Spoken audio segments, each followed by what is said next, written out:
ora in onda Potere al Popolo. Non è che non sia bravo, è bravissimo, poi di Milano, eccetera. Biagio Antonacci, però non so, è da un po' di anni che mi sta antipatico, giuro, non riesco a ricordarmi perché. Qualcuno di voi ricorda? Buon mattino da Sammy Varin, si scherza, dai, ogni tanto qualche battutina, qualche rimembranza. 4 minuti dopo le 11, un piacere essere in vostra compagnia. Fa ridere Francesco che cerca di imitarmi. Rimembranza. Scusa, ma posso avere dei ricordi? Ricordo Biagio Antonacci.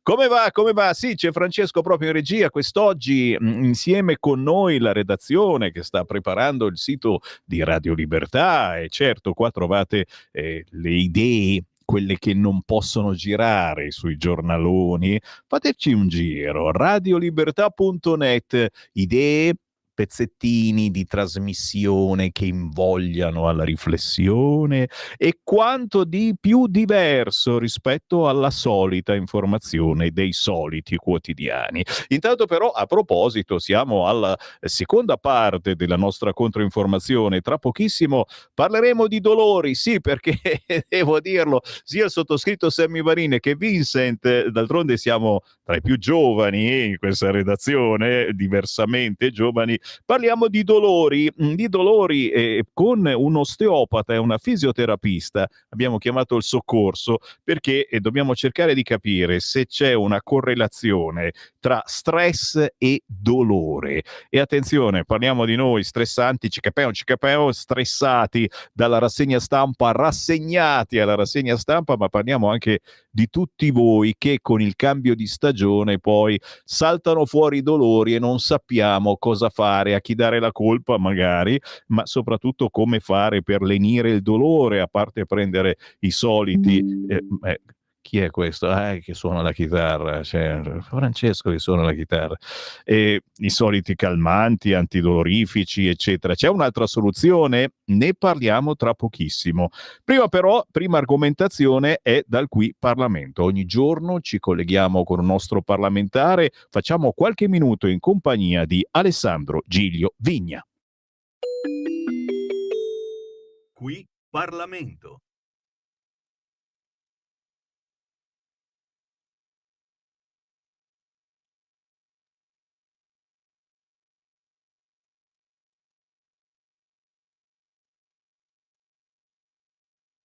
Abbiamo avuto la prima svolta che va nella direzione opposta all'elettrico a tutti i costi. Allora ribadiamo dai banchi della Lega, ci sembra giusto ribadirlo, l'elettrico al 100% è una follia dal punto di vista della produzione e del lavoro e dal punto di vista dell'indipendenza strategica. La linea della Lega è neutralità tecnologica, stop ideologie super ambientaliste.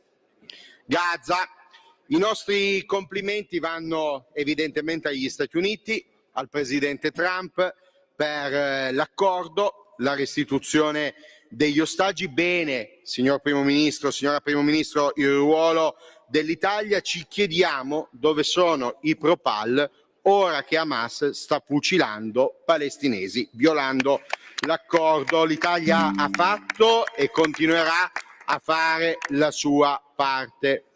Ucraina, sempre dagli Stati Uniti, tentativi di arrivare ad un accordo. Ecco, noi vogliamo lanciare un appello all'Unione Europea.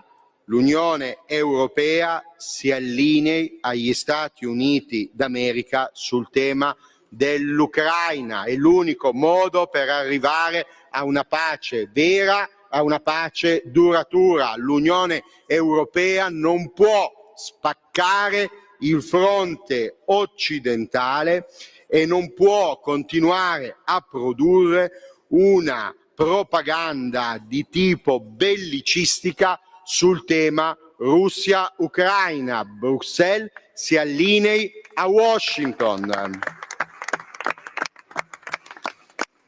Prima di questo Consiglio europeo, dai banchi della Lega vogliamo lanciare due messaggi verso i paesi del nord Europa, i cosiddetti nordici, e verso quei paesi che si considerano il fronte est. Messaggio numero 1: mai soldati italiani in Ucraina, mai soldati italiani in Ucraina. E permettetemi di dirlo, per quelle che sono le impalcature degli accordi internazionali e delle sovrastrutture internazionali, mai soldati europei su suolo ucraino, e siamo contenti che questo punto sia ribadito nella nostra risoluzione di maggioranza, perché è un punto caro alla Lega. Messaggio numero 2 per i partner nordici e per i partner che appunto si considerano il fronte est: l'Europa, cari amici, cari partner, non siete solo voi, non esiste solo il fronte est. Questo, signor Primo Ministro, l'abbiamo ribadito anche in diversi momenti internazionali, in diverse conferenze interparlamentari. L'Europa non è solo il Nord Europa e non sono solo quei paesi che confinano direttamente con la Russia, e se dobbiamo spendere soldi in sicurezza, come Lega identifichiamo almeno altri 3 scenari in cui investire. Scenario numero 1: la cybersicurezza.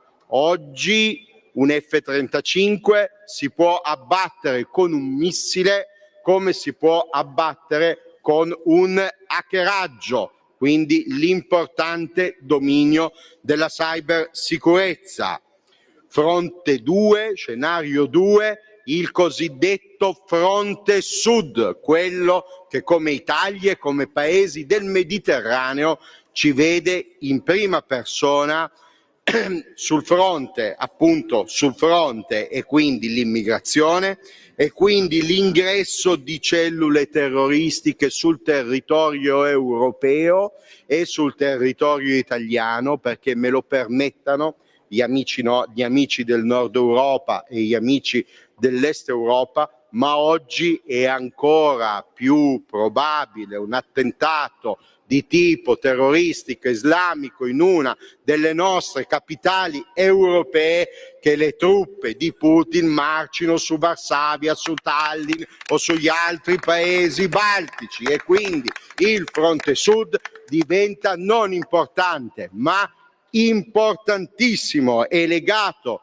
al fronte sud c'è il fronte interno, la sicurezza interna, la sicurezza nazionale. Se dobbiamo investire in sicurezza, rafforziamo le forze di polizia per rendere le nostre città e le nostre periferie più sicure, e pensiamo di nuovo al tema del radicalismo islamico. Questi sono i messaggi che, signora Presidente, vogliamo lasciarle in vista di questo importantissimo vertice europeo, e sono i messaggi che ai banchi della Lega lanciamo ai partiti e i paesi partner di tutta Europa. Detto questo, siamo molto soddisfatti della nostra risoluzione, in cui, come ho detto, vi sono questi e tanti altri punti fortemente voluti dalla Lega e già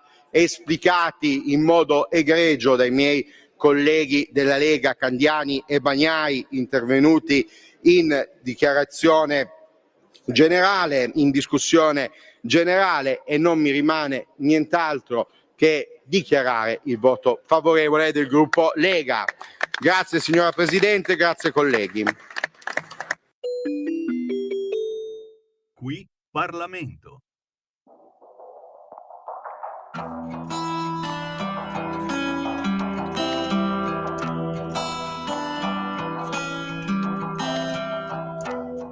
Non me ne importa di torti e ragioni, tu sulla porta, con in mano i miei errori. Offendimi e sporcami di te, confondimi e fammi toccare il cielo coi piedi qua giù.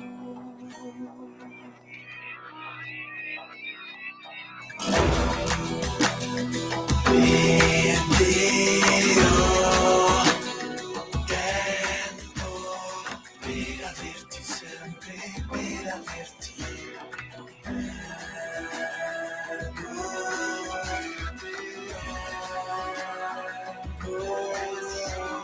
Per averti sempre, per averti mai.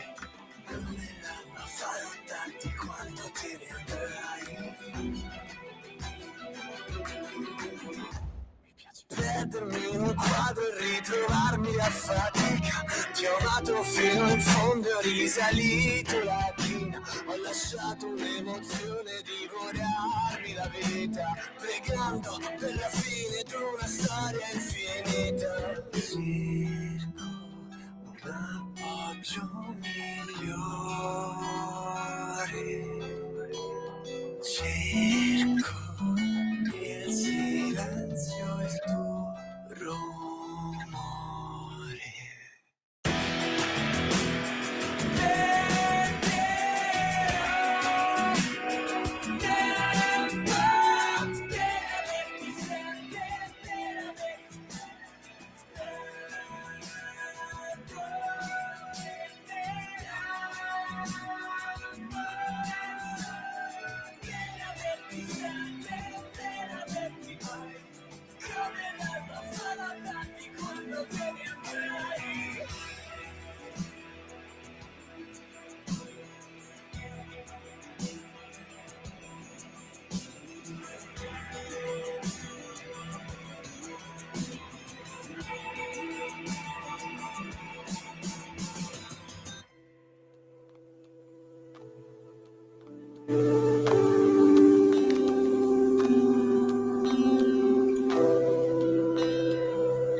Queste sono canzoni fatte per pensare, signori. Noi ve le lanciamo come lancio le notizie in rassegna stampa, poi voi dovete decidere se approfondire oppure no. Si intitola Averti, questo gruppo si chiama La Parte Intollerante. Interessante. 5 canzoni e un remix vestiti di ironia pop corrosiva e tensione rock vibrante. Questi sono sovversivi, signori, ma ci piacciono e vanno analizzati. Averti, si intitola così questo pezzo del La Parte Intollerante, un gruppo che ci ha portato alle 11:17 e come vi avevo annunciato parliamo di dolore, parliamo di stress, parliamo di cambiamento di stagione e in questi giorni insomma abbiamo cambiato l'ora, cambiato il clima, anche se c'è ancora un bel sole in Italia, ma sono spuntati tanti dolorini e doloretti anche a noi leghisti celoduristi, ragazzi. Vuol dire tanto. Che cosa sta succedendo in noi? Dove stiamo sbagliando? Questa volta ho preso l'osteopata, fisioterapista, da 20 anni si occupa di patologie e disfunzioni strutturali a carico dello scheletro. Con noi abbiamo la dottoressa Silvia Francese. Buongiorno Silvia. Buongiorno Sammy, buongiorno a te. Assolutamente. Dal mio studio, buongiorno. Grazie, assolutamente. In cosa posso esservi utile oggi? Abbiamo bisogno di te, Silvia. Allora, stress, reflusso, dolori cervicali, 3 patologie che associate possono determinare un fastidioso triangolo infiammatorio. Di cosa si tratta? Cosa ci succede? Stress, reflusso, dolori cervicali sembrano cose assolutamente scollegate tra di loro, ma tutte messe insieme poi magari possono innestare qualcosa che poi non riusciamo a spiegare e soprattutto a risolvere. Dottoressa Francese. Hai assolutamente ragione, Sammy. Allora, diciamo che appunto unendo una situazione che c'è abbastanza familiare, lo stress, il lavoro, un sacco di attività, la famiglia, la gestione di tutte queste cose, porta spesso e volentieri ad aumentare innanzitutto l'attività respiratoria, perché quando uno è sotto stress modifica un po' il suo respiro. Si creano un po' di acidi all'interno del nostro stomaco, dettato dallo stress, e questo attiva un nervo che si chiama il famoso nervo vago. Probabilmente i nostri ascoltatori l'avranno già sentito diverse volte. È un nervo che va un po' dappertutto, vagus, dal latino, che vuol dire errante. Questa attivazione di questo nervo crea poi una sintomatologia che va a influire purtroppo sul nostro stomaco e anche a livello muscolare, creando quei fastidiosi dolori che noi chiamiamo dolori cervicali, con un fantastico torcicollo. Quindi diciamo che questo triangolo infiammatorio potrebbe essere veramente molto molto molto problematico per tutti, insomma, e ne soffriamo tutti, perché non c'è né fascia di età né distinzione di sesso. Purtroppo questo triangolo può incidere su chiunque e in qualunque momento. Allora, vi state chiamando in causa da soli, cari ascoltatori, e sto già ricevendo WhatsApp al 340 6709 659. Noi poi chiamiamo la politica, spesso e volentieri ci stressiamo, e anche lo stress, signori, oltre al reflusso e ai dolori cervicali, formano questo triangolo infiammatorio. Sembra incredibile, ma è così. Ci sono i sintomi. Quali sono i sintomi che ci aiutano a capire che ci troviamo a fronteggiare uno spiacevole e fastidioso problema, ad esempio quello del reflusso? Esatto. Ma i primi sono sicuramente il bruciore, un po' di bruciore di stomaco, quindi quella sensazione un po' di ritorno acido che ci arriva subito dopo i pasti. Un altro sintomo è la difficoltà digestiva, quindi praticamente anche se uno magari semplicemente ha fatto uno spuntino, ma gli sembra di aver mangiato come se fosse il cenone di Natale, e questo sicuramente diventa un fastidio, perché poi quando uno si trova a dover lavorare, affrontare delle riunioni, affrontare dei meeting, o comunque tutte le problematiche che ci si trovano di fronte ad affrontare durante la giornata, è ovvio che affrontarle con un bruciore di stomaco non è mai una cosa positiva, direi. Ecco, e come poi ci riempiamo di Malox, ci hanno già pensato quelli dei 5 Stelle a fare la scorta, ma c'è anche la cervicalgia a questo punto. Una volta che il processo infiammatorio si innesta, come ci possiamo comportare nella fase acuta per alleviare almeno il dolore? Esatto, allora guarda, sicuramente è ovvio che nelle situazioni più acute uno deve assolutamente utilizzare qualche farmaco. Detto questo, se già c'è un bruciore di stomaco o una difficoltà digestiva, ricordiamoci che aggiungere al nostro stomaco dei FANS, cioè farmaci antinfiammatori, non è mai una cosa bella, perché si rischia di peggiorare ancora di più la situazione. Quindi il mio primo consiglio, se si riesce a evitare la farmacologia, è quello innanzitutto di ridurre gli sforzi. In secondo luogo, di cercare di fare delle attività che ci portano a avere un defaticamento muscolare e quindi un riposo. E terzo, bisogna imparare a gestire stress e ansia, quindi cercare di ritrovare all'interno della giornata dei momenti in cui uno possa fare proprio un relax mentale, un defaticamento che deve essere sia un defaticamento fisico, ma anche proprio un defaticamento a livello psicosomatico. Ecco, adesso stiamo insegnando, dottoressa, stiamo insegnando ai nostri ascoltatori cose che sembrano banali, ma se ci pensiamo un po' meglio sono cose che poi non fate. Allora, come possiamo prevenire l'innesto di questo triangolo infiammatorio, stress, reflusso, dolori cervicali? E io ci aggiungo anche questi cambiamenti di temperatura e di stagione che comunque influiscono sul nostro fisico.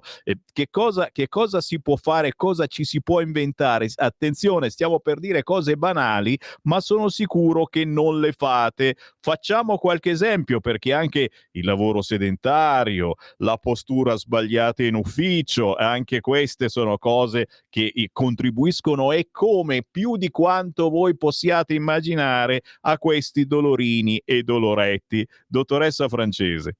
Certo, allora, innanzitutto diciamo tutto si può risolvere in una parola che sembra che può dire tutto, ma poi sotto ci sono un sacco di dettagli, che è stile di vita sano. In questo stile di vita sano, per esempio, possiamo inserire ridurre o evitare l'utilizzo di alimenti troppo acidi, per esempio cibi piccanti, per esempio agrumi, esagerare nei caffè. Sono belle le pause caffè, però a un certo punto bisogna stopparsi nel bere tutti questi caffè, perché sicuramente inacidiscono ancora di più il nostro tubo digerente. Poi potremmo dire di fare pasti semplici e leggeri, quindi di evitare mangiare troppo, e subito dopo il pranzo cercare di fare un po' di movimento, quindi non è che uno finisce la cena e poi si butta sul divano e non ci si muove più, ma cerca di fare un pochettino di movimento prima di poi andare a fare la parte di riposo. Poi sicuramente curare l'aspetto emotivo, lo stress. Dobbiamo cercare in tutti i modi di gestire lo stress. E poi la parte più importante è l'attività fisica, cioè cercare di durante la giornata tagliarsi un momento, anche un quarto d'ora, 20 minuti, per cercare di fare qualche esercizio, cercare di rilassare la muscolatura, cercare di rilassare le spalle, controllare anche se siamo anche davanti alla scrivania, davanti al computer, controllare la nostra postura, il fatto che il stare bene seduti sulla seggiola, avere il computer ben di fronte a noi, sono tutti degli elementi che sicuramente aiutano a migliorare il nostro stile di vita e riducono drasticamente questa infiammazione che sicuramente può prendere la via e crearci veramente delle brutte giornate. Scusate, sto piangendo perché gran parte delle cose che hai nominato sono le problematiche che ha il sottoscritto Sammy Varin, ma che hanno anche i nostri ascoltatori. Poi lo stress è dato anche dalla rassegna stampa che vi faccio ogni mattina leggendo i titoli dei giornali, quindi vi dovrei dire anche spegnete la rassegna stampa di Sammy Varin. No, non fatelo perché se queste cose non riuscite a farle tutte quante, c'è sempre la possibilità di fare un giro appunto dalla dottoressa Silvia Francese, che è osteopata e fisioterapista, lavora presso lo studio Trimedica di Milano, zona Porta Romana, via Muratori 29, e adesso Silvia ci devi spiegare che cosa si può fare, come si può essere manovrati dall'osteopata, dalla fisioterapista, che oltre a dare questi buoni consigli, a ripeterteli nell'orecchio per 25 volte, chissà mai che almeno uno di questi lo fai, si possono fare anche manipolazioni particolari per cercare di sistemare, di lenire i nostri dolori. È vero, dottoressa?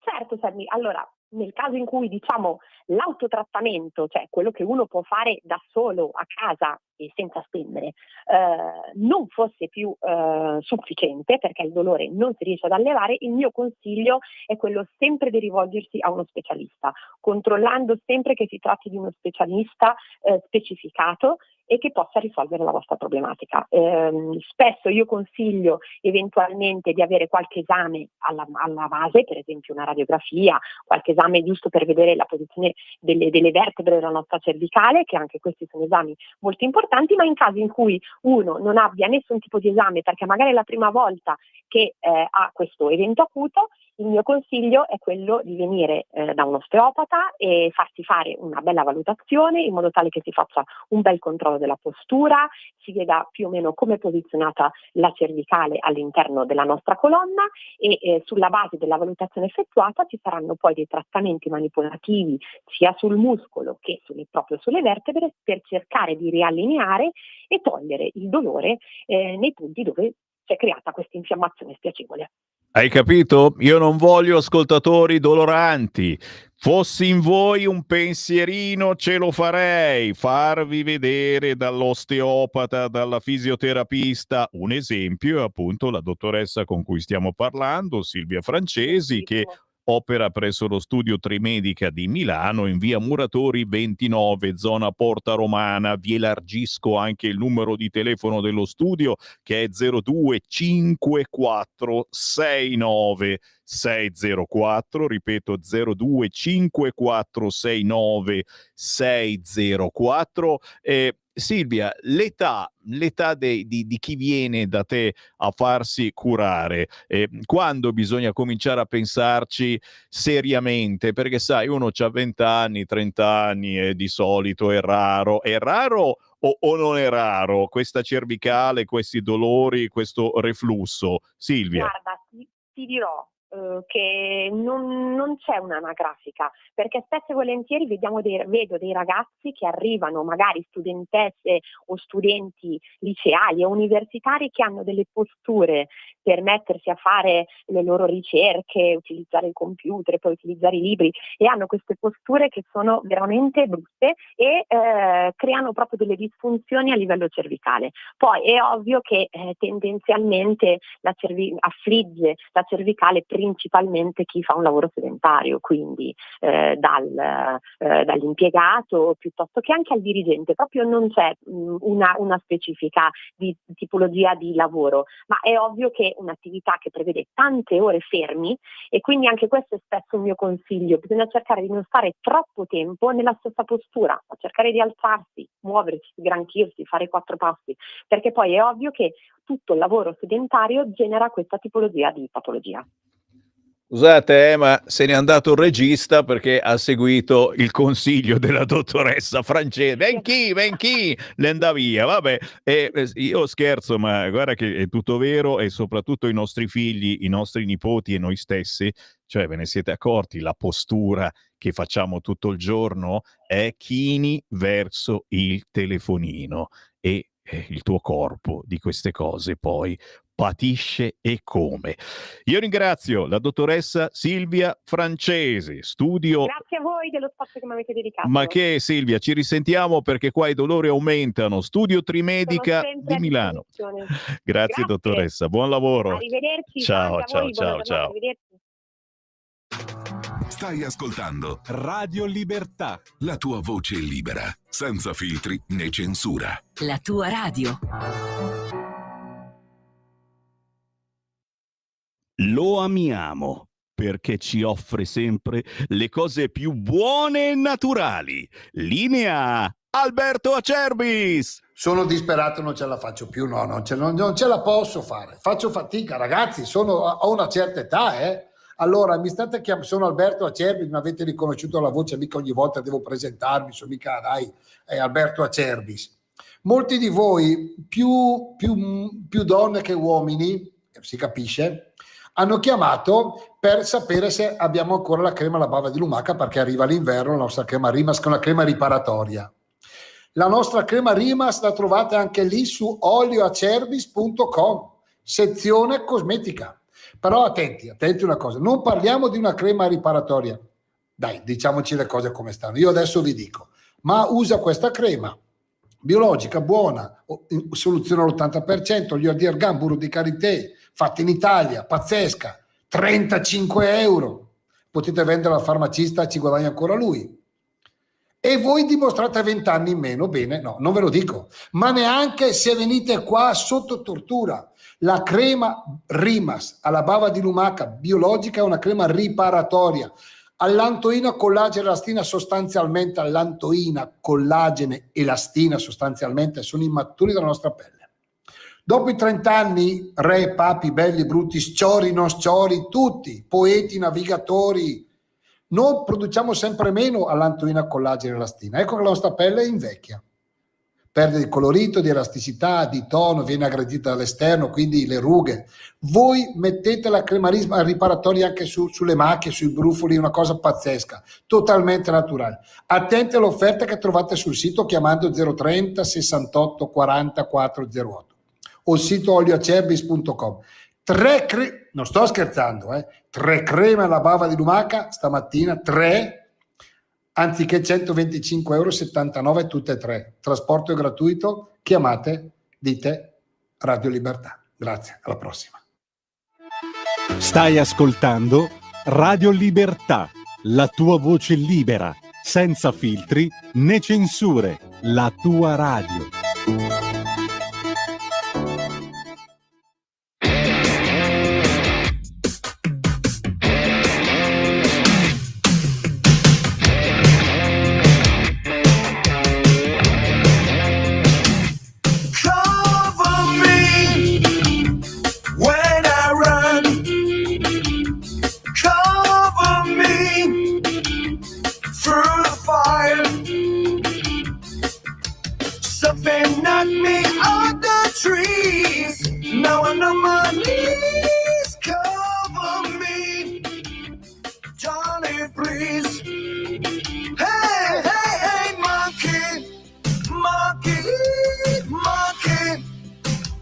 Don't you know you're gonna shock the monkey? Hey, hey. Fox the fox, rat on the rat. You can aid the aid. I know about that. There is one thing you must be sure. I can't take it anymore, darling. Don't you monkey with a monkey. Hey, hey, hey, monkey. Monkey, monkey. Don't you know you're going to shock the monkey? Hey, hey, shock the monkey.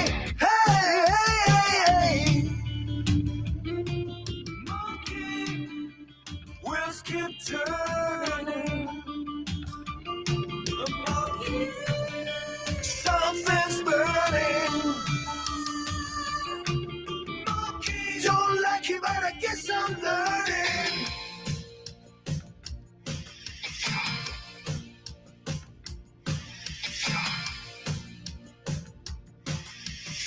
What's the monkey get hurt? Monkey.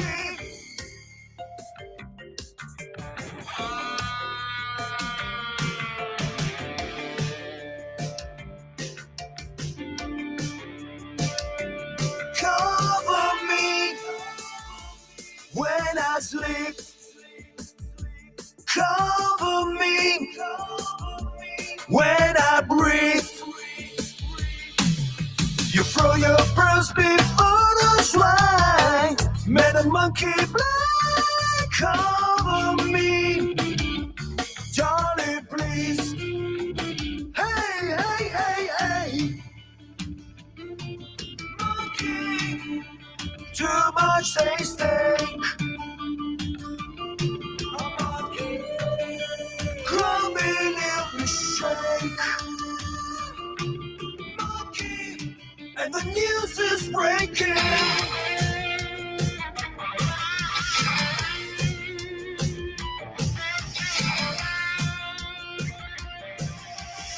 Watch the monkey get hurt, monkey. Shut the monkey, shut the monkey. Shut the monkey. Shut the monkey to life. Shut the monkey to life. Si chiamano Rock 80 con 2C, Rock 80, la versione loro di Shock the Monkey da un Peter Gabriel di qualche annetto fa, bellissimi ricordi. Oh, ma c'è un intero album da scoprire se amate la musica anni 70-80, da cercare anche su YouTube, i Rock 80. Con il buon mattino rinnovato, la voce di Sammy Varin, Potere al Popolo, la seconda parte della nostra controinformazione. Abbiamo parlato di dolori, dolorini, doloretti con la dottoressa Silvia Francese, osteopata e fisioterapista. Adesso vediamo di stare meglio anche spiritualmente. Non è detto, perché quello che raccontano loro molto spesso è ben diverso dalla narrazione che troviamo sui soliti giornaloni. Sto parlando dei bacchettoni di Informazione Cattolica. Buongiorno a Matteo Orlando. Buongiorno Sammy, buongiorno agli amici di Radio Libertà. Oggi comincio con un mio editoriale dal titolo La giustizia spettacolo, e abbiamo pubblicato questo editoriale poche ore fa su informazionecattolica.it. Riflettendo sul sensazionalismo giudiziario ho cercato di spiegare come la deriva mediatica ha trasformato il dolore in spettacolo e la tragedia in intrattenimento. E partendo dalle riflessioni dell'avvocato Dalila Di Dio sulle colonne del Secolo d'Italia, che peraltro è una nostra collaboratrice, ho parlato delle rappresentazioni di morbosità che vediamo ogni giorno, di sospetti, interviste, congetture sempre più diffuse, e di come la vita e la morte di persone reali siano diventate una sorta di fiction di bassa lega. Infatti la cronaca giudiziaria, quella vera, che è quella che dovrebbe raccontare i fatti, che dovrebbe stimolare la riflessione, aiutare la comprensione della verità, spesso si dissolve in un chiacchiericcio continuo, popolato da esperti improvvisati, da opinionisti di professione, o personaggi in cerca d'autore pronti a dire la loro su ogni dettaglio, su ogni sguardo, su ogni foto rubata, e così le vittime scompaiono, diventano una sorta di sfondo, nomi sbiaditi di un racconto che ormai ruota tutto intorno a presunti colpevoli, ai loro avvocati, ai pubblici ministeri, ai parenti convocati in diretta come se fossero degli attori di un reality. E le redazioni, i programmi televisivi, i social network spesso si trasformano in tribunali paralleli dove la giustizia non è più un principio, ma è un pretesto per fare ascolti, per riempire palinsesti, per saziare la fame di curiosità di un pubblico assuefatto al dolore altrui. Poi, sempre su Informazione Cattolica, oggi abbiamo parlato di un fatto che preoccupa molto, il rapporto 2025 sulla tratta di persone, un rapporto che è stato emesso dal Dipartimento di Stato degli Stati Uniti e che offre un bilancio globale della situazione e segnala un incremento delle condanne per tratta ai fini di sfruttamento lavorativo, e le stime più recenti parlano di 49 milioni e 500 mila persone che vivono in condizioni di schiavitù, costrette a lavorare e a contrarre matrimonio senza consenso. Dati che sono veramente terribili. Altri 2 articoli preoccupanti che abbiamo pubblicato recentemente riguardano la persecuzione religiosa nel mondo, perché purtroppo è in aumento e 2/3 della popolazione mondiale vive senza piena libertà religiosa. Lo afferma un rapporto della Fondazione Pontificia Aiuto alla Chiesa che Soffre, che ha presentato la 17ª edizione di questo rapporto biennale sulla libertà religiosa nel mondo. Si analizzano diversi paesi, ben 196, e la ricerca fa emergere che 5 miliardi e 400 milioni di persone nel mondo, cioè 2/3 della popolazione mondiale, vivono in nazioni dove non esiste una piena libertà religiosa.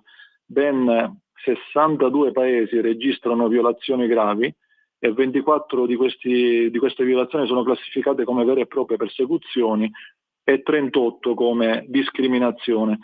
Il rapporto individua nell'autoritarismo politico la principale causa della repressione religiosa nel mondo, e quindi in stati come Cina, Iran, Eritrea, Nicaragua abbiamo delle persecuzioni dovute ai regimi che esistono in quei luoghi. Una sorveglianza digitale, leggi restrittive, detenzioni arbitrarie. Poi in altri paesi, ben 15, è l'estremismo islamista la principale causa di persecuzione religiosa, soprattutto in certe zone dell'Africa e dell'Asia, e sappiamo che il Sahel è l'epicentro dello jihadismo contemporaneo e intere comunità cristiane sono state distrutte, molte persone sono state uccise. E poi un altro elemento di discriminazione è il nazionalismo religioso, etnico-religioso, come accade per esempio in India o in Myanmar, dove accanto alle comunità cristiane perseguitate si registrano anche comunità islamiche perseguitate. E inoltre, naturalmente, le guerre in corso creano sfollamenti su larga scala e creano anche problemi legati alla persecuzione religiosa. E vorrei sottolineare ancora un altro elemento: i pastori fulani musulmani in Nigeria, uno stato cristiano dove i musulmani invece causano molte vittime, ed è diventato uno dei paesi più pericolosi al mondo, la Nigeria, insieme con la Corea del Nord, a cui stamattina abbiamo dedicato un lungo articolo, ma vi dirò fra breve. E invece volevo sottolineare che c'è anche la criminalità organizzata che purtroppo incide sulla libertà religiosa in paesi come il Messico e ad Haiti, dove spariscono sacerdoti, vengono estorti denaro e beni alle parrocchie, i leader religiosi sono minacciati continuamente, quindi anche questo aspetto è da tenere in considerazione. E se questi fatti sembrano lontani, in realtà purtroppo accadono anche nella nostra cara Europa, perché in Francia l'anno scorso abbiamo avuto più di 1000 attacchi di vandalismo, e non solo, alle chiese, in Grecia 600 atti di vandalismo, ma anche centinaia di casi di vandalismo si sono verificati sia in Spagna che in Italia che negli Stati Uniti, per non parlare di aggressione al clero, interruzione di celebrazioni liturgiche, eccetera. Quindi, come capite, è un fenomeno che anche se con sfumature diverse, si sta allargando. Ecco, vi dicevo prima che abbiamo sottolineato oggi quello che accade in Corea del Nord, e se un fedele cristiano viene scoperto in Corea del Nord, praticamente rischia di essere ucciso, e se gli va bene rischia di essere deportato in un campo di lavoro dove verrà trattato come un criminale politico e punito con anni di lavori forzati, e di solito con la morte, perché non si resiste che per più di qualche anno ai lavori forzati. Inoltre le autorità nordcoreane comuniste arrestano tutti i familiari, anche se non sono di religione cristiana. Quindi, come capite, in Corea del Nord la situazione è tragica, perché in questo paese qualsiasi persona deve prestare fede alla divinità della famiglia Kim, cioè alle divinità della famiglia Kim. Quindi chi non esalta il ruolo di Kim Jong-un e dei suoi familiari come personalità sacre rischia quello che abbiamo detto. Essere trovati con una Bibbia significa essere arrestati, o anche con simboli religiosi. Poi, cambiando argomento, vi sottolineo una cosa interessante che fa riflettere. In un articolo dal titolo "Via libera ai migranti attraverso Erasmus", Angelica La Rosa, su Informazione Cattolica, ci parla della recente decisione della Commissione europea di aprire il programma Erasmus Plus agli studenti di Egitto, Marocco e Tunisia, mentre allo stesso tempo ha vietato di partecipare gli universitari ungheresi. Quindi capite che si tratta di un esempio lampante della ipocrisia dell'Unione Europea e della deriva ideologica che oggi domina le istituzioni di Bruxelles. Quindi da un lato si nega a migliaia di giovani europei solo perché ungheresi il diritto di partecipare a un programma di questo tipo, dall'altro si fanno entrare studenti da paesi extraeuropei, e scommettiamo già da subito che sarà un metodo per importare immigrati illegali attraverso le università. Vedremo fra qualche anno quanti arriveranno attraverso l'Erasmus+. Poi, in un altro articolo dal titolo "La glorificazione della mafia è un'offesa allo Stato e alle vittime", abbiamo parlato della proposta di legge presentata da due deputati, Carolina Varchi e Raul Russo, per istituire il reato di apologia della criminalità organizzata, perché purtroppo vediamo spesso spettacolarizzare e normalizzare le mafie sui media e sui social, e in questo caso, con l'introduzione di un reato specifico di apologia mafiosa, si vuole presentare il male e non come bene, come a volte succede attraverso fiction o altro, e quindi si vuole fare passare il messaggio nei giovani che la mafia non è cool, non è forte, non è una gloria, ma è una vergogna, è un dolore ed è una miseria morale. Forse questa proposta arriva troppo tardi, però meglio tardi che mai.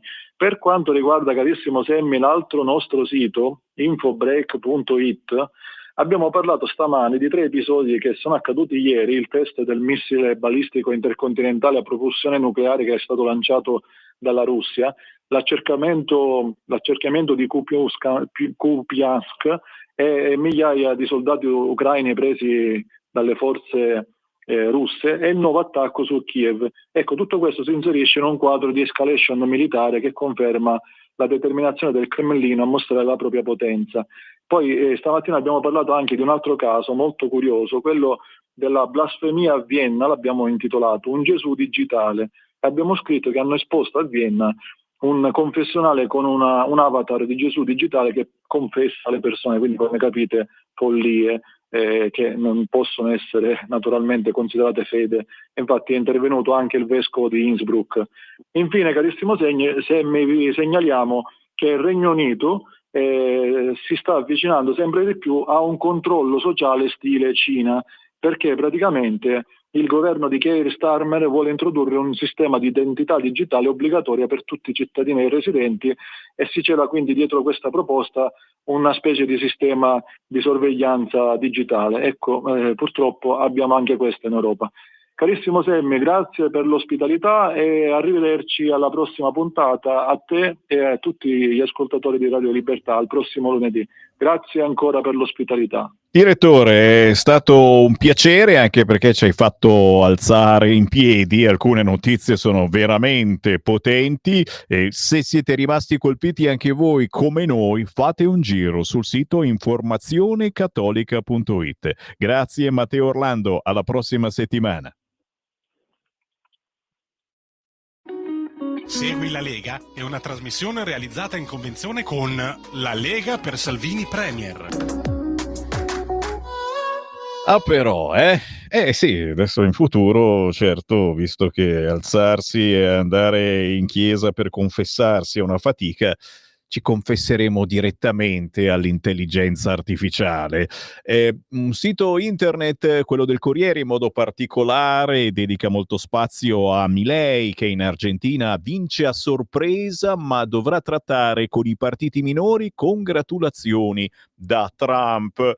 Sempre dal Corriere, se non erro, e questo sicuramente è una sensazione che avrete in molti voi gomblottisti, la paura della cometa. Già, c'è una cometa in arrivo che ha cambiato direzione e un astrofisico di Howard ha detto: andate in vacanza entro il 29 ottobre, poi chissà cosa accadrà. Ma la NASA smentisce, no, niente di strano. Insomma, sembra una cometa, fa cose da cometa, assomiglia moltissimo, in quasi tutti i sensi, alle comete che conosciamo, ma potrebbe non essere una cometa. Tan, da, da, da. Cioè, capisci che il Sammy Varin serve anche a questo? A fare terrorismo mediatico. Bene, allora torniamo invece sulla Terra e vediamo qualche messaggio arrivato in mattinata al 340 6709 659. A ogni azione corrisponde una reazione. Io ho fatto la rassegna stampa dalle 7:30 alle 9:30. Se ve la siete persa, questa sera alle 20 ne va in onda uno sprazzo, oppure sul sito radiolibertà.net trovate il podcast, ma tanti messaggi riguardano un po' in generale quello che sta girando sul web, e prenderli a frustate sulle gambe quando li prendi in maranza. No, mica li uccidi, li regoli, ragazzi, cattivissimi i nostri ascoltatori. WhatsApp al 340 6709 659. Non so di cosa parla questo, sul cursore sentiamo che cosa dice. Allora, se un carabiniere a un posto di blocco per fermare una macchina spara, o in qualche modo quello che non si è fermato al posto di blocco subisce un danno, il carabiniere molte volte viene condannato. Ma se un ospite extracomunitario che mi paga la pensione tutti i mesi, perché sicuramente mi paga la mia pensione, 44 anni di versamenti, ho versato quasi 900.000 euro, ma me la paga lui, fa questo a una donna, la massacra, la riempie di botte. Le spese mediche le dobbiamo pagare noi, oppure dobbiamo pagarle soltanto un risarcimento a quello che l'ha menata perché gli ha procurato un disagio psichico, perché vedendo una donna emancipata questo è andato in crisi. Ciao Sonia. Sempre belle le meditazioni dei nostri ascoltatori, irriverenti naturalmente, ma questa radio si chiama Radio Libertà, e allora vi informo che qualche annetto fa abbiamo pompato come non mai una canzone di Matteo Greco dal titolo Carabiniere spara. L'abbiamo pompata tanto che Matteo Greco fu poi bellamente spernacchiato da una trasmissione su Radio 24. Indovinate mai quale? Ancora WhatsApp al 340 6709 659. Non mi sembra che gay e altre sigle siano così perseguitate, prepotenti, sfilate oscene contro i cattolici. Vediamo che sta succedendo però, perché c'è una certa corrente, a quanto pare, nei cattolici, puntini puntini. Io, l'eroica volpe, ne abbiamo parlato questa mattina, la volpe che si è mangiata ai cavi internet, e la Brianza è rimasta senza internet per giorni. Io l'eroica volpe la regalerei all'albanese, la sciura albanese, dato che l'algoritmo me la presenta sempre davanti, pur avendo dichiarato di escluderla. Ma la mia unica speranza a questo punto è la volpe che si mangi internet. Ancora WhatsApp, Regione Lombardia e Fratelli d'Italia, partito romano, per carità, no assolutamente, pensino a vincere nelle loro regioni del sud. Hanno perso anche la Sardegna non avendo voluto ricandidare Solinas. Lo so, però sai, la divisione politica, se a noi va il Veneto. E che cosa diamo a Fratelli d'Italia? Punto di domanda. Mi date qualche altra soluzione? Perché anch'io non vorrei dargli la Lombardia, tassè cumalè. Basta, no, soprattutto perché loro non hanno un personaggio degno, capisci? Con la caratura politica bella tosta. Oh, se me lo tirate fuori sono pronto a parlarne. Basta armi all'Ucraina, no all'aumento spese per IARMO. Gli italiani non lo vogliono. Leggete i commenti a queste decisioni. Sì, oggi ne abbiamo parlato in rassegna stampa. La Lega è l'unica che dice chiaramente no. Benissimo lo stop della Lega alle armi. Basta soldi per la guerra in Ucraina, scrive Battista. Ciao Sammy, ma questa signora che dice a noi di dire la verità, lei è così sicura di saperla la verità? Boh. Ancora un messaggio audio, sentiamo che cosa dice. Quello che mi meraviglio è che i nostri politici, compresi quelli della Lega, non conoscono forse bene la storia, ma il Donbass del 2014 era stato invaso dall'Ucraina, cioè, quindi hanno ucciso, diciamo, la popolazione, no? Ecco, causando migliaia di morti. Non hanno rispettato il trattato di Minsk e Putin è intervenuto per salvaguardare queste popolazioni che erano appunto oggetto di uccisioni ogni giorno.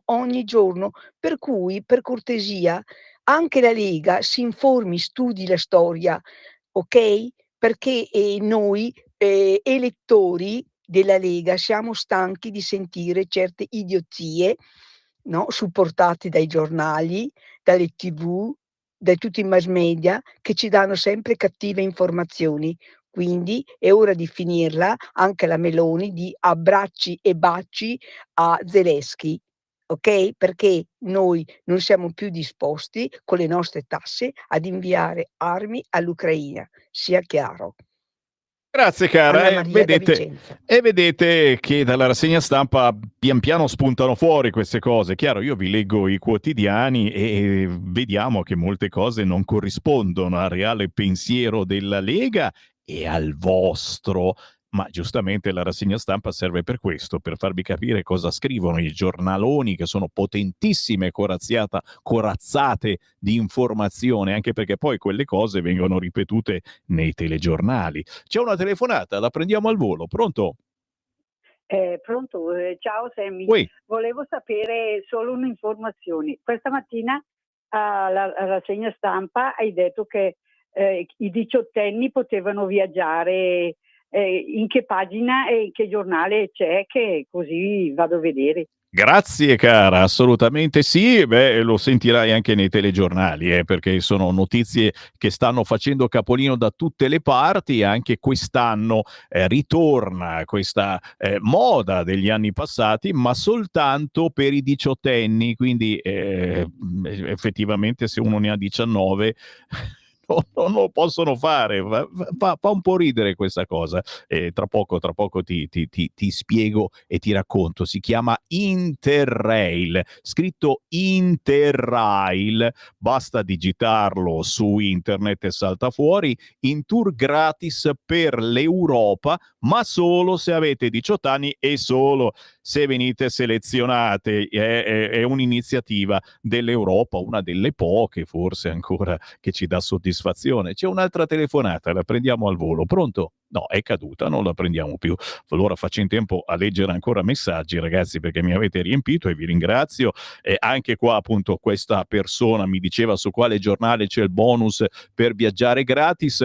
Ripeto, più che i giornali, fate prima a scrivere direttamente su qualunque web avete aperto, Interrail con 2 R, Interrail. È così che si chiama questa iniziativa che consentirà ai diciottenni di spostarsi in tutti gli stati membri, compresa l'Islanda. Urkukan. La telefonata, pronto? Pronto? Ciao. Ciao, tutto bene? Oi, grazie, Eli. Bene, grazie. No, volevo dirti che l'anno prossimo ormai ti porterò il regalo del compleanno. Aspetta, compleanno di quale anno però? del 2026. Ah, ok, aggiornato quindi, grazie. Ormai, e quindi se ci sei l'8 luglio ti vengo a trovare. Oh, A aspetta che Milano. prendo l'appuntamento allora per l'8 luglio Sì, perché è lungo, a lungo termine. ma magari ci vediamo prima, non è detto, no? Dici? Ma certo.